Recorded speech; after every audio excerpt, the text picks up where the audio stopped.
नर्मदे हर दोस्तों, मैं गुप्त गोदावरी जो स्थान था वहाँ पर मैं थोड़ी देर रुका हूँ और उसके बाद अब मैं आगे बढ़ रहा हूँ नागेश्वर महादेव मंदिर की ओर। ना नहीं पता मुझे, नागेश्वर मंदिर है, नागेश्वर महादेव मंदिर है, थोड़ा सा कन्फ्यूज हूँ, शायद नागेश्वर मंदिर है। तो एक मिनट, ये जूम है क्या कैमरा? कैमरा जूम है, ओके, तो इसलिए वो ज़्यादा हिल रहा था। वैसे मैं स्लो चलने की कोशिश कर रहा हूँ क्योंकि आवाज़ भी सही नहीं आती है। तो यहाँ से 6.2 किलोमीटर दिखा रहा था और मैं करीब 10 से 15 मिनट मैंने वहाँ पे विश्राम किया, बैठा, ठंडक थी काफ़ी। जो मंदिर के अंदर माने एक और गोलाकार सा कुछ बना था उस पर वहाँ, और कुछ गाड़ी वाले परिक्रमावासी वहाँ आए हुए थे, 4-5 गाड़ियाँ थीं, तो थोड़ी भीड़ भाड़ हो गई तो मैं वहाँ से निकल लिया। अब मैं इधर जा रहा हूँ धीरे धीरे, थका तो हूँ लेकिन आज एनर्जी लेवल कुछ अलग ही था। शायद कल मैं जल्दी पहुँच गया था तो रेस्ट की, या प्रॉपर, अच्छा, हर जगह की एक पॉजिटिव एनर्जी का लेवल भी होता है, तो इस जगह मुझे कहीं ना कहीं लगा कि वो एनर्जी अलग ही है। तो आज शायद उसका भी फ़ायदा मिला हो। उन लोगों ने जो सेवा भी कर रहे थे वो निस्वार्थ थी, कोई भेदभाव नहीं था, तो उससे भी पता चलता है। तो वो जगह अच्छी थी, कुल मिला के मैं बोलूँगा कार्तिकेश्वर महादेव मंदिर, तो जगह काफ़ी अच्छी थी, पॉजिटिव एनर्जी से भरपूर थी। इसी कारण शायद तो सुबह मुझे चलने में उतनी समस्या नहीं हुई, और मैं ब्रेक भी काफ़ी लंबे समय बाद लिया शुरू में। खैर वो तो वैसे भी कभी ना कभी करना ही है, ये छोटे छोटे बार बार ब्रेक जो लेते हैं सुबह, तो उसकी वजह से ज़्यादा चलते बनता नहीं है, तो आगे बढ़ाना पड़ेगा। और ये सीसी कुछ तो लिखा हुआ है, लेकिन परिक्रमा मार्ग कौन सा, ये नहीं लिखा है। बाबा कौन सा है रास्ता सीधे? तो बाबा बता रहे हैं ये कि सीधे जाना है, तो सीधे चलते हैं। अच्छा, ये तो वैसे भी इधर शायद ख़त्म हो जाता है रास्ता नागेश्वर मंदिर की ओर।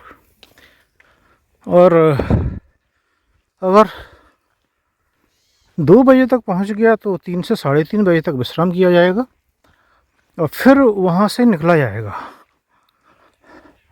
तो उस केस में मैं, अगर व्यवस्था दिखी तो मैं वहाँ पे नहा के कपड़े धुल लूँगा, क्योंकि 3:30 बजे के बाद निकलूँगा तो उतना पसीना नहीं आएगा। और उसके बाद मैं शाम को पहुँचूँगा अगली जगह, तो फिर शाम को थोड़ी ठंडक सी हो जाती है, तो थोड़ी समस्या आती है, कपड़े सूखने में भी समस्या आती है। तो बट देखते हैं जैसे भी होगा। अच्छा, एक चीज़ है कि अभी तक मैंने जो ऑब्ज़र्व किया है, तो मध्य प्रदेश में जो दान मिलता था सेवाश्रमों को, वो उतना नहीं था जितना कि गुजरात में मिलता है। बट उसके हिसाब से सेवा ठीक थी, तो वो व्यवस्था जैसे शेड में करते थे, टीन शेड वगैरह का बना देते थे, बट वो पैक होता था, तो दिन में चाहे हो सकता है वो गर्म हो जाए, लेकिन रात में आपको सर्दी नहीं लगती थी। गुजरात में क्या हो रहा है कि गुजरात में दान बहुत मिल रहा है, तो जो जो चला रहे हैं वो अच्छे से रहते हैं, खुद के लिए बढ़िया टाइल्स वाले अच्छा घर बना लेते हैं उसी जगह पर, और बढ़िया तरीके से रहते हैं, सपरिवार रहते हैं वो लोग। दिखने में बाबा लगेंगे बट सपरिवार रहते हैं वो, और गाड़ी भी 4 व्हीलर मेंटेन करते हैं, सब कुछ होता है, वो भी दान के पैसों में से ही हो रहा होता है। लेकिन जिसके नाम पर दान मिलता है वो पैदल परिक्रमावासियों के नाम पर, उनके लिए तो खुले में सोने की दिया जाता है और आपको टॉयलेट तक नहीं उपयोग करने दी जाती, ये वास्तविकता है। तो जो भी दान कर रहे हैं आंख बंद करके, तो उन्हें देखना चाहिए कि भाई उनका दान कहाँ जा रहा है। और ऐसा नहीं है सभी जगह एक सा है, जहाँ ट्रस्ट वगैरह से चल रहा है वहाँ पर ठीक है, या फिर जैसे कार्तिकेश्वर स्वामी था मंदिर था, यहाँ पर व्यवस्था सही थी, यहाँ पर कोई समस्या नहीं थी। कितने सारे लोग आए, बस वाले भी आए, गाड़ी वाले भी आए, पैदल वाले भी थे, सबके लिए कोई भेदभाव नहीं था, कोई समस्या नहीं थी। तो सारी जगह नहीं है, लेकिन जहाँ पर भी इंडिविजुअल लोगों के हाथ में है, तो वो क्या करते हैं कि पैसा तो ले रहे हैं बहुत, गुजरात में दान बहुत आ रहा है, नो डाउट, यहाँ हैं काफ़ी सारे लोग हैं, दानी लोग हैं, पैसा दे रहे हैं वो, पर कहीं ना कहीं शायद वो देखते नहीं हैं या जो भी है, तो व्यवस्थाएं चरमराई हुई हैं। मध्य प्रदेश में यहाँ से कम दान का पैसा आ रहा है, लेकिन व्यवस्था यहाँ से अच्छी देखने को मिली अभी तक। बाकी मध्य प्रदेश का छोटा हिस्सा ही मैंने कवर किया है, आगे जाऊंगा तो और पता चलेगा।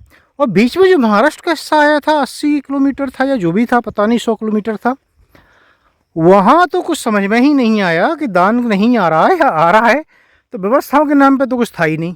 एक आध जगह छोड़ दी जाए, अगर बॉर्डर का छोड़ दिया जाए, एक वो धड़गांव आया था जो हनुमान आश्रम था, हनुमान मंदिर, वहाँ पे बोल रहे हैं कि बाबा जी जो थे वो काफ़ी पढ़े लिखे भी थे, वो कहीं विदेश में रहते थे और वहाँ से छोड़ के आए थे। वो भी एक कारण हो सकता है कि उन्होंने अच्छे से मैनेज कर रहे हैं सब, और कोई लालच तो उनके मन में होगा ही नहीं तो वो यहाँ पे भाग जाएंगे। तो ये कारण हो सकता है कि अच्छे से है। बाकी महाराष्ट्र में तो कुछ समझ में ही नहीं आया कि क्यों स्कूल भी अगर खुलवाती हैं तो उसमें भी जगह नहीं दी जाती, और मतलब बहुत ही घटिया व्यवस्थाएं थी, बहुत ही घटिया व्यवस्थाएं थी। तो उनकी जो व्यवस्थाएं थी जो सो कॉल्ड कि वहाँ, उससे अच्छा तो आप रोड पे सो जाओ तो कहीं ज़्यादा अच्छा था। इतनी मतलब घटिया स्तर की व्यवस्थाएं लगी मुझे। खैर अभी पता नहीं, ये था एक इधर से कच्ची पगडंडी थी, तो मुझे क्या लेना है मैं थोड़ा मैप में देखता हूँ किधर जाना है, हो सकता है उससे आइडिया लगे। वैसे झंडे इधर लगे हुए हैं तो हो सकता है यही रास्ता हो।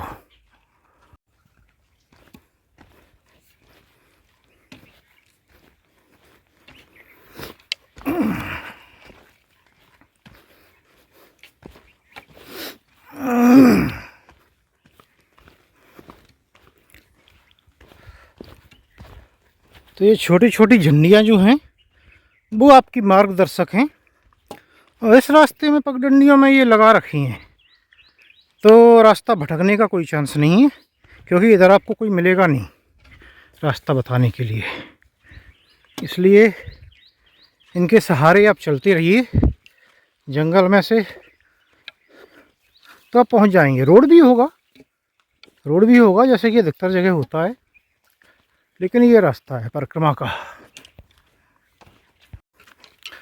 अच्छा, ये आश्रम का भोजन का कॉन्सेप्ट कैसे आया परिक्रमा में, ये भी मुझे एक सज्जन ने बताया था कल, वहीं कार्तिक स्वामी मंदिर में, कार्तिकेश्वर मंदिर में, कि पहले तो जो पता होगा आपको कि नियम ये था कि आप यात्रा शुरू करने से पहले 5 घरों में जाते थे और भिक्षा मांग के आते थे। तो आपको दाल चावल या आटा या जो भी मिल जाए, अगर एक पे मिल जाए तो एक पे रहने दी, लेकिन 5 घर से ज़्यादा से नहीं मांग सकते थे। और फिर जो भी मिलता है उसे आपको सारे दिन दोपहर में शाम को उसी को रास्ते में जाके पका के खाना होता था खुद से।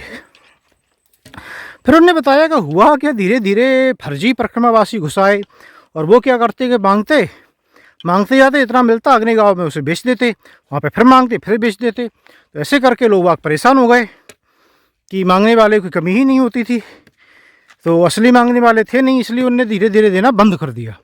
तो फिर परिक्रमावासी जो असली परिक्रमावासी थे वो उनको परेशानी होने लगी। तो उसे देखते हुए जो कुछ धार्मिक लोग थे उन्होंने डिसाइड किया कि इससे अच्छा है कि भोजन पका के ही दिया जाए, तो उसे बेच तो नहीं सकते कम से कम। तो इस तरह से भोजन की व्यवस्था शुरू हुई, और या फिर वो जो सामान देंगे वो वहीं बनाने के लिए बोला जाएगा, तो वो सदाव्रत शुरू हुआ। तो उसमें क्या करते हैं लोग, कई जगह के सामान देते हैं लेकिन आपको वहीं पकाना है, तो जिससे कि लोग बेच ना पाएँ। तो समस्याएं तो बहुत हैं साहब, लोग क्या क्या नहीं करते, आज भी फर्जी परिक्रमावासियों की लाइन लगी रहती है। अब इधर जाना है कि इधर, ये देखिए आपका पथ प्रदर्शक बोल रहा है कि आपको इधर जाना है, तो इधर चलते हैं। तो इस कारण से चलो किसी को लगता होगा कि ये क्या व्यवस्था बात करते हैं, परिक्रमा तो असली ऐसे होती थी, सही बात है। बट हैं लोग जिन्होंने की सारी चीज़ें खराब कर दी, कल भी थे, आज भी हैं और कल भी रहेंगे। आप उन्हें कैसे पहचानेंगे? हर समाज में हर तरीके की व्यवस्थाएं खराब करने वाले लोग होते हैं और प्रोसेस होती हैं, तो वक्त लगता है। तो यहाँ पर भी ये इम्प्रूवमेंट हुआ है और आगे जाके शायद और भी इम्प्रूवमेंट होगा।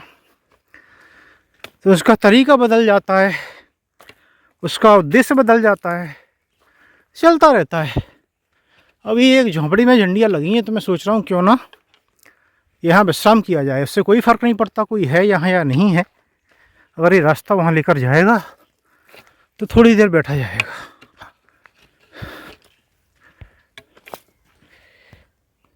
मैं इधर से चढ़ के आ गया हूँ यहाँ। ये झोंपड़ी बनी हुई है और इधर कोई दिख नहीं रहा है मुझे, लेकिन बैठने की जगह ज़रूर है, तो मैं थोड़ी देर बैठूँगा।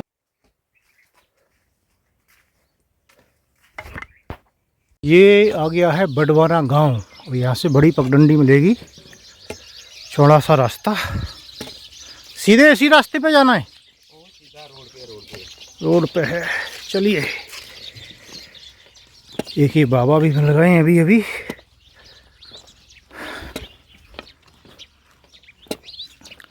तो वो भी शायद वहीं जा रहे हैं।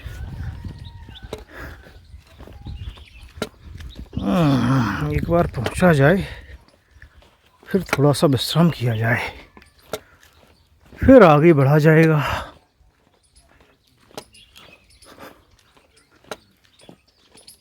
और दोस्तों, ये कीजिए नर्मदा मैया के दर्शन। स्वच्छ पानी बहता हुआ। जय मैया की। और ये है शुक्रेश्वर महादेव मंदिर। तो ये है शुक्रेश्वर महादेव मंदिर। जय हो भोले बाबा।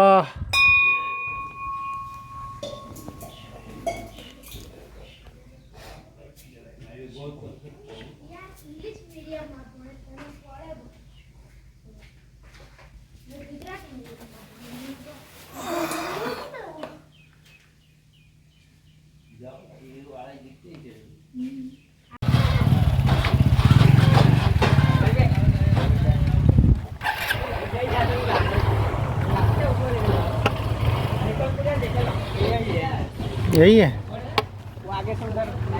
राइट। बदे यार, ये देखिए सामने शिखर दिख रहा है मणि नागेश्वर मंदिर का। और देख पास में रहा है, लेकिन कम से कम आधा किलोमीटर तो होगा यहाँ से। तो जाते हैं। अभी ये खेतों के बीच का रास्ता, ऐसा नहीं है कि यही है इतनी बड़े मंदिर पर जाने का रास्ता। ये पैदल के लिए है। अब रोड का रास्ता भी है वहाँ के लिए, तो गाड़ियों से भी लोग आते हैं। बहुत बड़ा मंदिर है, प्राचीन मंदिर है, बहुत मान्यता है मंदिर की, तो रास्ता है। तो आप आराम से आ सकते हैं, गाड़ी से भी आ सकते हैं। बाकी हम लोग तो पैदल परिक्रमावासी हैं, तो ऐसे रास्ते दिखा दिए जाते हैं। हालांकि यहाँ का ये रास्ता जो है, ये शायद आधा किलोमीटर के आसपास दूरी कम कर रहा होगा हमारी, इसलिए ये पगडंडी से रास्ता मार्क किया गया है गांव से। तो नहीं तो ऐसे घूम के रोड से जाना पड़ता। नर्मदे हर।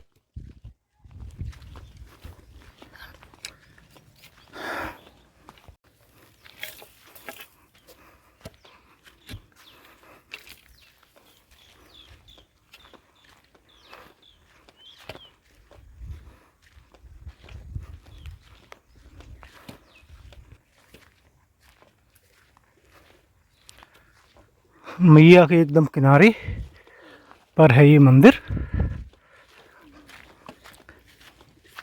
मुझे लगता है ऐसा घूम के आगे को जाना पड़ेगा क्या, मालूम करता हूँ। एक और बाबा आगे आ रहे थे, वो पता नहीं कहाँ गए हैं। यहाँ तो कोई दिख भी नहीं रहा है भाई। ये रहे। तो ये है बजरंगबली। और यहाँ पे थोड़ा सा ये बंद है, तो मैं खोल नहीं रहा हूँ। इसे तो खोल सकते हैं। ये देखिए, बजरंगबली के दर्शन कीजिए। सुंदर प्रतिमा। राम दरबार भी है पास में। जय माता की। और ये नर्मदा मैया, मगर पीछे छुप गया है, लेकिन आप उसकी पूंछ देख सकते हैं। तो ये हमारी नर्मदा मैया है। काफ़ी बड़ा मंदिर है, लेकिन कोई नज़र नहीं आ रहा है, कोई भी नज़र नहीं आ रहा है।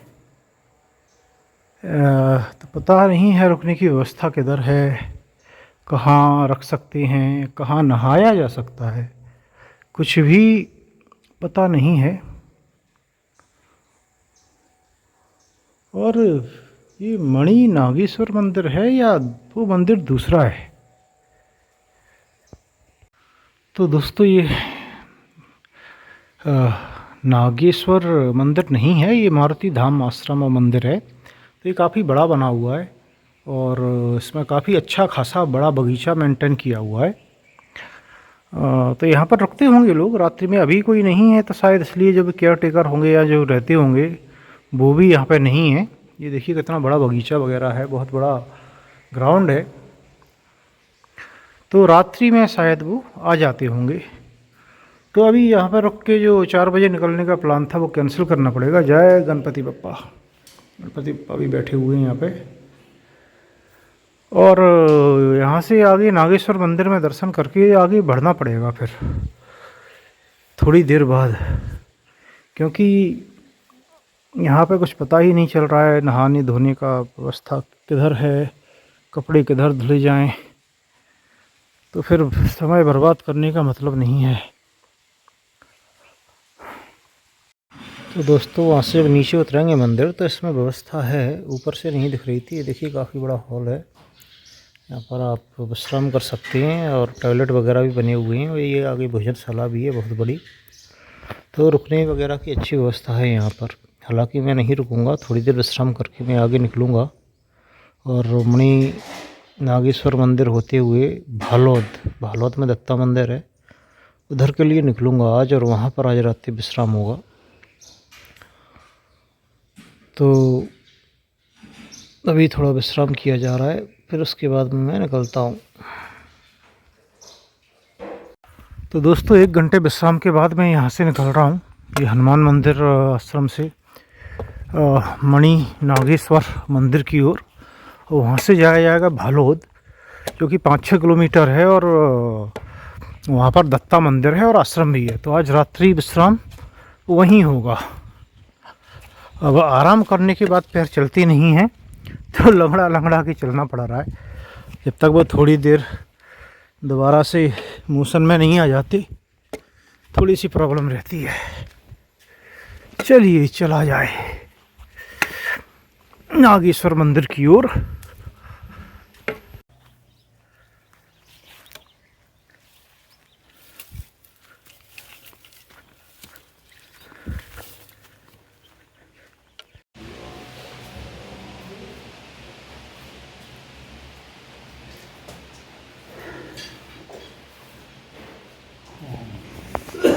राधे कृष्ण राधे श्याम।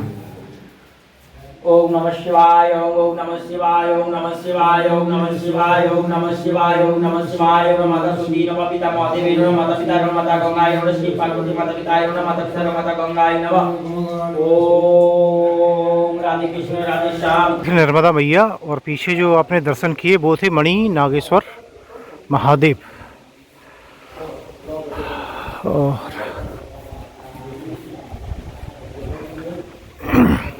ये है मंदिर।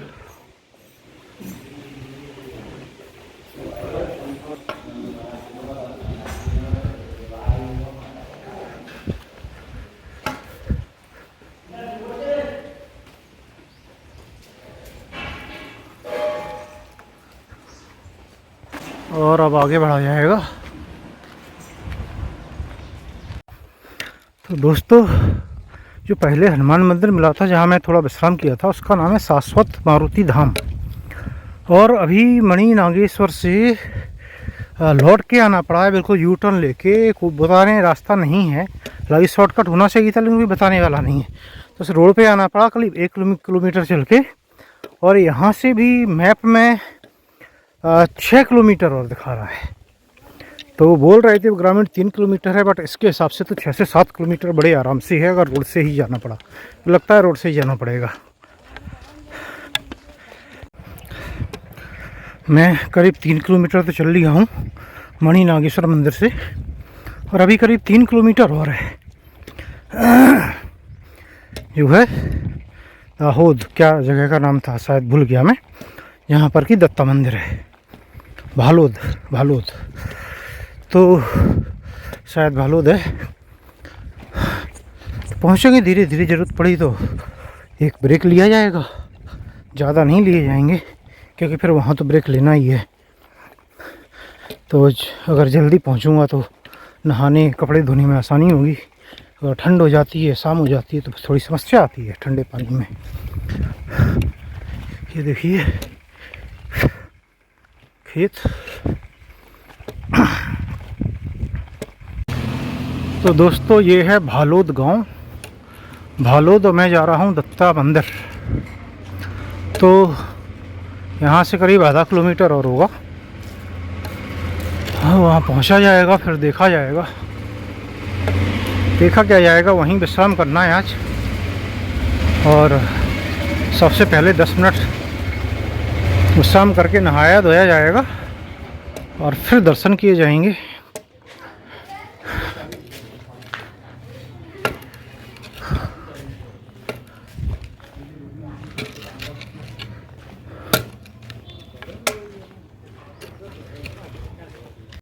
तो दोस्तों मैं आ गया हूँ दत्ता मंदिर से थोड़ा सा आगे निकल के गायत्री मंदिर। ये गांव की बाहर की साइड है और देखते हैं यहाँ व्यवस्था है कि नहीं है रुकने की। उसी हिसाब से फिर सोचा जाएगा क्या करना है। बाबा तो बैठे हैं एक नर्मदे हर। बाबा व्यवस्था है रुकने की?